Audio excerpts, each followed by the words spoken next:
એમાં કે બે સરખા છોડ લો, બે એક સરખા હોય એવા છોડ લેવાના અને એક છોડને અંધકારમાં રાખવાનો અથવા તો કાળું ખોખું હોય એ ખોખામાં અંદર પેક કરી દેવાનું, બરાબર, અને 72 કલાક માટે એને એમાં રાખવાનું, બરાબર, અને બીજા છોડને સૂર્યપ્રકાશમાં રાખો. મિત્રો આપણે બે જે છોડ લીધા એમાં એક છોડને શેમાં રાખવાનો? અંધારામાં, બરાબર, અથવા તો કે કાળું ખોખું હોય એમાં રાખવાનો. કેટલા કલાક માટે? 72 કલાક માટે. અને બીજો જે છોડ હતો એને સૂર્યપ્રકાશમાં રાખવાનો, બરાબર, સૂર્યપ્રકાશ મળે એવી રીતે એને ખુલ્લી જગ્યાએ રાખવાનો. તમે જેમ ધોરણ 6 માં પ્રવૃત્તિ કરેલી હતી એવી રીતે બંને છોડને આયોડિન દ્વારા પરીક્ષણ કરો. મિત્રો એક ધોરણ 6 માં એક પ્રવૃત્તિ આવતી હતી કે બે છોડ જે રાખ્યા હતા એમાં આયોડિનનું દ્રાવણના ટીપા ઉમેરવાના, બરાબર, તો એ આયોડિનના દ્રાવણના ટીપા ઉમેરો અને તમારું પરિણામ નોંધો. હવે જે છોડને તમે અંધારામાં રાખેલો હતો, અંધકારમાં જે રાખ્યો હતો તેને 3-4 દિવસ માટે સૂર્યપ્રકાશમાં મૂકો. શું કરવાનું મિત્રો? આપણે જે કાળા ખોખામાં રાખ્યો હતો, બરાબર, અથવા તો અંધકારમાં જે છોડ રાખ્યો હતો એને પછી 3 થી 4 દિવસ માટે સૂર્યપ્રકાશમાં મૂકવાનું અને ફરીથી તેના પર્ણનું આયોડિન દ્વારા પરીક્ષણ કરો. જે આયોડિનનું દ્રાવણ બને, બરાબર, એ દ્રાવણના ટીપા નાખી અને શું કરવાનું? ફરીથી એનું નિરીક્ષણ કરવાનું અને તમારી નોટબુકમાં અવલોકનની નોંધ કરો કે શું થયું. અવલોકન તમારી નોટબુકમાં લખવાનું. તો શું થાય કે પર્ણમાં જે ભાગ લીલો નથી તે પણ હરિતદ્રવ્ય ધરાવે. મિત્રો જે પર્ણ હોય એમાં લીલો ભાગ ન હોય તે પણ શું ધરાવે? હરિતદ્રવ્ય ધરાવે. લાલ, કથ્થઈ અને બીજા રંજક દ્રવ્યો લીલા રંગને ઢાંકી દે છે. જે લાલ રંગ હોય અથવા કથ્થઈ અને બીજા જે રંજક દ્રવ્યો હોય એ શું કરે? લીલા રંગને ઢાંકી દે, બરાબર. આ પર્ણમાં પણ પ્રકાશ સંશ્લેષણ જોવા મળે છે. મિત્રો એવું નથી હોતું કે લીલા રંગના પર્ણમાં જ પ્રકાશ સંશ્લેષણ જોવા મળે. લાલ રંગનો હોય અથવા તો કથ્થઈ રંગનો હોય શું કરે કે જે લીલો રંગ હોય એને ઢાંકી દે, બરાબર, તો એમાં શું થાય? પ્રકાશ સંશ્લેષણની ક્રિયા થાય. જો તમને અહીંયા આકૃતિ આપેલી જુદા જુદા રંગના પર્ણ, બરાબર, કથ્થઈ રંગના છે અમુક, લાલ રંગના, બરાબર, તો આ જે રંગના પર્ણો હોય એમાં પણ શું થાય? પ્રકાશ સંશ્લેષણની ક્રિયા જોવા મળે. તમે અવારનવાર તળાવ કે સ્થિર પાણીમાં ચીકણા અને લીલા ધાબાને જોયા હશે. મિત્રો તમે તળાવ હોય એમાં ક્યારેક જોયું હશે કે લીલા રંગનું ઘાટું એકદમ ઘાટું ઘાટું પદાર્થ હોય, બરાબર. સામાન્ય રીતે વૃદ્ધિ પામતા આ સજીવને લીલ કહેવામાં આવે. જે હોય લીલા રંગનું શું કહેવાય? લીલ કહેવાય. શું તમે અનુમાન બાંધી શકો કે શા માટે લીલ લીલા રંગની જોવા મળે છે?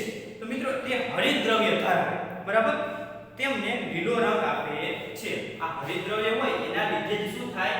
લીલો રંગ જોવા મળે. લીલ પણ પ્રકાશ સંશ્લેષણની ક્રિયા દ્વારા પોતાનો ખોરાક બનાવે છે. મિત્રો આ જે લીલ સજીવ છે એ પણ પ્રકાશ સંશ્લેષણ દ્વારા એનો ખોરાક જાતે જ બનાવે છે. હવે આગળ જોઈએ કે કાર્બોદિત પદાર્થો સિવાય વનસ્પતિ ખોરાકનું સંશ્લેષણ.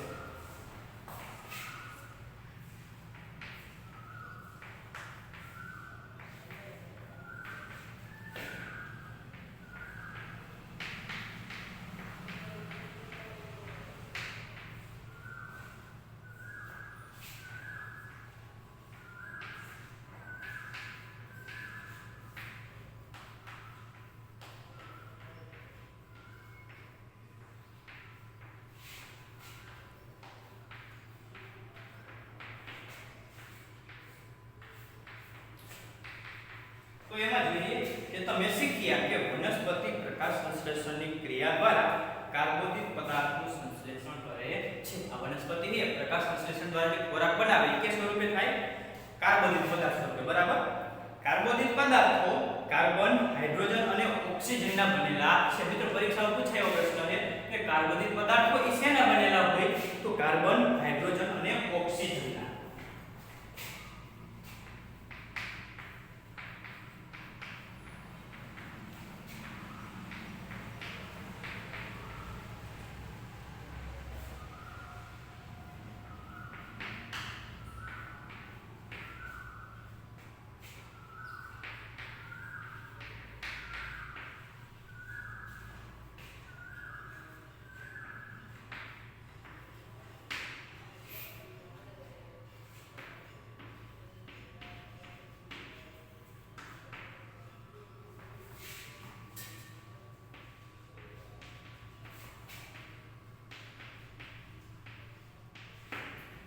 કાર્બોદિત પદાર્થો હોય કાર્બન, હાઇડ્રોજન અને ઓક્સિજનના બનેલા હોય છે, બરાબર, જેનો ઉપયોગ બીજા ઘટકો જેવા કે પ્રોટીન અને ચરબીના સંશ્લેષણ માટે થાય. પરંતુ પ્રોટીન એ નાઇટ્રોજન યુક્ત પદાર્થ છે. પ્રોટીન એ કેવો પદાર્થ છે? નાઇટ્રોજન યુક્ત, એટલે કે એમાં નાઇટ્રોજન હોય. તો આ જે વનસ્પતિ છે એને નાઇટ્રોજન ક્યાંથી મળે? મિત્રો આપણે જોયું કે કાર્બોદિત પદાર્થમાં કાર્બન, હાઇડ્રોજન અને ઓક્સિજન બનેલા, બરાબર, અને એમાં પ્રોટીન પણ હોય, બરાબર. તો જે પ્રોટીન હોય એ શેના સ્વરૂપે હોય? નાઇટ્રોજન સ્વરૂપે. તો જે વનસ્પતિ છે એમાં નાઇટ્રોજન આવ્યો ક્યાંથી? તો આપણે હવામાં પુષ્કળ પ્રમાણમાં નાઇટ્રોજન રહેલું છે. બધાને ખબર છે કે જે આપણી આજુબાજુની હવા છે એમાં નાઇટ્રોજન 78% છે મિત્રો. સૌથી વધારે પ્રમાણે નાઇટ્રોજન કેટલું છે? 78%. પુષ્કળ પ્રમાણમાં આપણા વાતાવરણમાં નાઇટ્રોજન રહેલું છે, બરાબર. પરંતુ વનસ્પતિ નાઇટ્રોજનનું સ્વરૂપમાં શોષણ કરી શકતા નથી. આ જે વાયુ સ્વરૂપ છે નાઇટ્રોજનનું, એ વાયુ સ્વરૂપે વનસ્પતિ લઈ શકે નહીં. જમીન કેટલાક બેક્ટેરિયા ધરાવે. જમીન છે એમાં અંદર કેટલાક બેક્ટેરિયા હોય, બરાબર, જે વાયુ સ્વરૂપ હોય, વાયુ સ્વરૂપ જે નાઇટ્રોજન હોય એને વાપરી શકાય તેવા સ્વરૂપમાં ફેરવે. મિત્રો જે જમીનમાં જે બેક્ટેરિયા છે, બરાબર, ઈ શું કરે કે જે વાયુ સ્વરૂપ છે, બરાબર, એનું વિઘટન કરી અને શેમાં ફેરવે? જે વનસ્પતિને વાપરી શકે એવા સ્વરૂપમાં ફેરવે અને જમીનમાં મુક્ત કરે છે. જમીનમાં શું કરે? મુક્ત કરે, બરાબર. આ દ્રાવ્ય સ્વરૂપ નાઇટ્રોજન પાણી સાથે વનસ્પતિ દ્વારા શોષાય. આ જે દ્રાવ્ય સ્વરૂપે જે નાઇટ્રોજન જમીનમાં મુક્ત થયો, બરાબર, એ શું કરે કે પાણી સાથે વનસ્પતિ દ્વારા શોષાય. વનસ્પતિના જે મૂળ હોય, બરાબર, એ મૂળ જ્યારે વનસ્પતિ પાણીનું શોષણ કરે ત્યારે સાથે સાથે શું કરે? નાઇટ્રોજન પણ લે. તમે એ પણ જોયું હશે કે ખેડૂતો નાઇટ્રોજનથી ભરપૂર ખાતરો જમીનમાં ભેળવે. આ ખેડૂતો હોય, બરાબર, જ્યારે કૃત્રિમ ખાતર નાખે ખેતરમાં ત્યારે નાઇટ્રોજન યુક્ત ખાતર નાખે. તમે જોયું હોય, બરાબર, 78% જે નાઇટ્રોજન હોય તો ત્યારે તમે ઘરે યુરિયા અથવા ડીએપી લાવ્યો હોય, બરાબર, એમાં પ્રમાણ લખેલું હોય કે આટલા ટકા નાઇટ્રોજન, આટલા ટકા કાર્બન ડાયોક્સાઇડ, બરાબર, વગેરે વગેરે જેવા તત્વો, એમોનિયા, બરાબર, એમાં પ્રમાણ લખેલું હોય. તો એ પ્રમાણ તમે જોઈ લો, એમાં નાઇટ્રોજન પણ હોય. તો ખેડૂતો હોય એ નાઇટ્રોજનથી ભરપૂર એ ખાતર એમાં નાખે.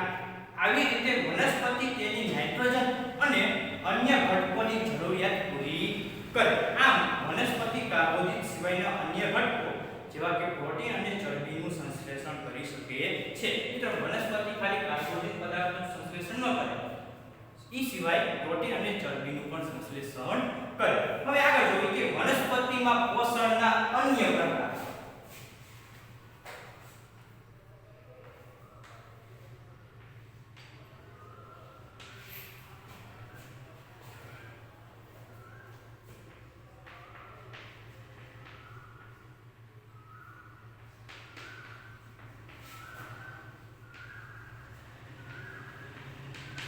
અન્ય પ્રકાર વિશે આપણે જોવાનું, બરાબર. તો કેટલીક વનસ્પતિ એવી પણ છે કે જે હરિતદ્રવ્ય ધરાવતી નથી. એટલે જે વનસ્પતિ છે એમાં કેટલીક દુનિયાની એવી કેટલીક વનસ્પતિ છે કે જેમાં હરિતદ્રવ્ય નથી, બરાબર. તો તેઓ પોતાનો ખોરાક જાતે બનાવી શકતી નથી. મિત્રો આપણે આગળ જોયું કે જે વનસ્પતિ હરિતદ્રવ્ય ધરાવે એ હરિતદ્રવ્યમાં એમાં જ પ્રકાશ સંશ્લેષણની ક્રિયા થાય અને એ જ વનસ્પતિ પોતાનો ખોરાક બનાવી શકે, બરાબર. તો જેમાં હરિતદ્રવ્ય ન હોય તે પોતાનો ખોરાક જાતે બનાવી શકે નહીં. તો તેઓ કેવી રીતે જીવી શકે? જો પોતાનો ખોરાક જાતે બનાવે નહીં તો કેવી રીતે જીવતી હોય? તો તેઓ અને ક્યાંથી પોષણ પણ મેળવે? તો તેઓ ક્યાંથી પોષણ મેળવે? અને તેઓ મનુષ્ય અને અન્ય પ્રાણીની જેમ બીજી વનસ્પતિ દ્વારા બનાવેલ ખોરાક પર નભે છે. મિત્રો જે આ હરિતદ્રવ્ય ધરાવે નહીં વનસ્પતિ, એ શું કરે? તો તેઓ મનુષ્ય અને અન્ય પ્રાણીની જેમ, કે મનુષ્ય કેમ કે વનસ્પતિ પર આધાર રાખીને જીવે, બરાબર. તો એવી જ રીતે એ પણ વનસ્પતિ દ્વારા જે બનાવેલો ખોરાક હોય એ ખોરાક પર આધાર રાખે. તેઓ પરાવલંબી પોષણ ધરાવે. શું કરે? પરાવલંબી પોષણ.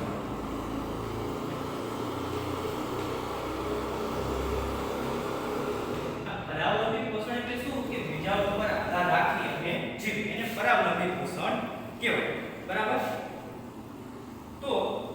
તમે વનસ્પતિના પ્રકાર અને ડાળી પર પીળા રંગની વીંટળાયેલી દોરી જેવી રચના જો અહીંયા તમને આકૃતિ આપેલી છે બરાબર એમાં આ જે વનસ્પતિ છે એમાં ઉપર પીળા રંગની આ જો વેલ જેવી રચના જે જોવા મળે બરાબર એ શું છે તો આ અમરવેલ છે શું છે અમરવેલ તે હરિત દ્રવ્ય ધરાવતી નથી આ જે અમરવેલ છે એમાં હરિત દ્રવ્ય હોતો નથી બરાબર તેથી તે પોતાનો ખોરાક હોય એ જાતે બનાવી શકે નહીં તે જે વૃક્ષ પર જોવા મળે છે તે વૃક્ષ દ્વારા બનાવાયેલા ખોરાકનો ઉપયોગ કરી અને પોષણ મેળવે છે એ શું કરે કે જે વૃક્ષ ઉપર છે બરાબર એ વૃક્ષ જે ખોરાક બનાવે એ ખોરાક ઈ લે બરાબર તે વૃક્ષ પર આરોહણ કરે તેને યજમાન કહેવાય મિત્રો શું કહેવાય એને યજમાન યજમાન એટલે મહેમાન બરાબર મહેમાન તરીકે રે બીજી જે વનસ્પતિ હોય યજમાન વનસ્પતિ હોય બરાબર એના ઉપર રહે અને પોતાનું પોષણ યજમાન પાસેથી લે તેથી તેને પરોપજીવી કહેવાય પરોપજીવી કે બીજા ઉપર જીવનનો આધાર રાખે શું કહેવાય પરોપજીવી જે યજમાન વનસ્પતિ હતી એના ઉપર પોષણનો આધાર રાખે બરાબર એને શું કહેવાય પરોપજીવી શું આપણે અને બીજા પ્રાણીઓ પણ વનસ્પતિ પર નભનાર પરોપજીવી છીએ હા આપણે પણ વનસ્પતિ ઉપર આધાર રાખીએ છીએ બરાબર હવે આગળ જોઈએ કે તમે એવી વનસ્પતિઓ વિશે સાંભળ્યું છે કે જે પ્રાણીઓનો ખોરાક તરીકે ઉપયોગ કરતી હોય મિત્રો વનસ્પતિ ઘણી એવી પણ છે કે જે પ્રાણીઓનો ખોરાક પ્રાણી હોય એનો ખોરાક તરીકે ઉપયોગ કરે એવી થોડીક વનસ્પતિઓ છે કે જે કીટકોનો શિકાર કરી તેનું પાચન કરી શકે છે કીટકો હોય એનો શિકાર કરે બરાબર અને એનું પાચન કરે વનસ્પતિ મિત્રો તમને આશ્ચર્યજનક થાય બરાબર તો આ વનસ્પતિ લીલો કે બીજો રંગ પણ ધરાવે તો તમને આકૃતિ 1.6 આપેલી છે બરાબર આ કેવી વનસ્પતિ છે પ્રાણીઓ હોય એનો ખોરાક તરીકે ઉપયોગ કરે કીટકો હોય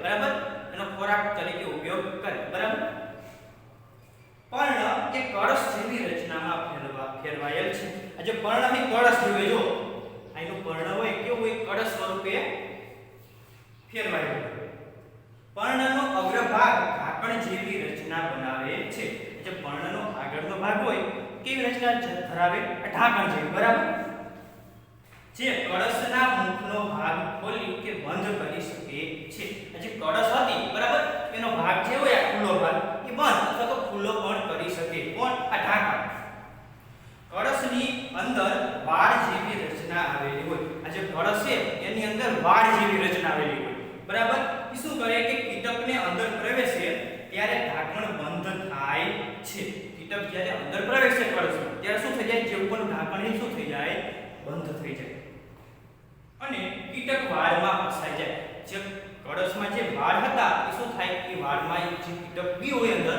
એ શું થઈ જાય ફસાઈ જાય બરાબર કળશ દ્વારા પાચક ઉત્સેચકોનો સ્ત્રાવથી કીટકોનું પાચન થાય કળશ હોય એનો ઉત્સેચકોનો સ્ત્રાવ થાય બરાબર છે પાચવામાં મદદરૂપ થતા હોય તો ઉત્સેચકોનો સ્ત્રાવ થાય અને કીટકનું શું કરી નાખે પાચન કરી નાખે આવા કીટકોનો આહાર તરીકે ઉપયોગ કરતી વનસ્પતિને કીટાહારી વનસ્પતિ કહેવાય એ કહેવાય કીટાહારી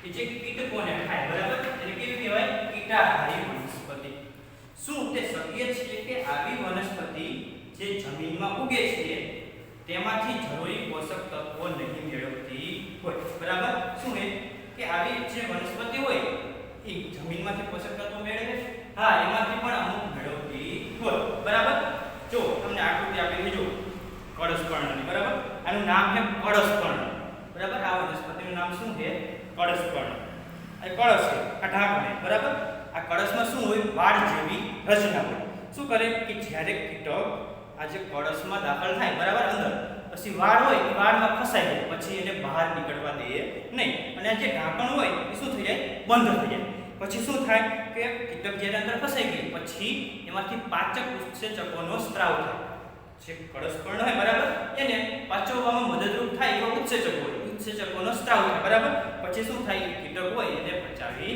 નાખે આવી રીતે કળશપર્ણ હોય